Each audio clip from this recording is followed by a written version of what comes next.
পৃথিবীর সবচেয়ে দামি এবং গুরুত্বপূর্ণ সম্পর্কের নাম কি জানেন?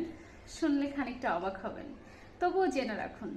পৃথিবীর সবচেয়ে পুরাতন, সব থেকে দামি এবং সর্বপ্রথম সম্পর্কের নাম হলো স্বামী স্ত্রীর সম্পর্ক।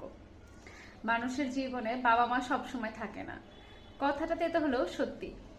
ভাই বোনদের আলাদা আলাদা সংসার হয়ে যায়, তখন তারাও সবসময় পাশে থাকে না। আপনার পাশে আপনার জীবনের শেষ পর্যন্ত যে মানুষটি থাকবে তিনি হলেন আপনার স্বামী কিংবা আপনার স্ত্রী। এই জন্যই দেখবেন বাবা মায়েরা সন্তানের বিয়ে দেওয়ার আগে এত চিন্তা করে, সন্তানের জীবন সঙ্গী কিংবা জীবন সঙ্গিনী নির্বাচন করার আগে এতবার ভাবে। কারণ বাবা মায়েরা জানেন পৃথিবীর সবচেয়ে দামি এবং গুরুত্বপূর্ণ সম্পর্ক হলো স্বামী স্ত্রীর সম্পর্ক। তাই নিজের সন্তানের জন্য যদি সঠিক জীবন সঙ্গী কিংবা জীবন সঙ্গিনী নির্বাচন করতে পারেন, তাহলে তাদের বাকি জীবনটা তারা সুখে শান্তিতে থাকতে পারবে।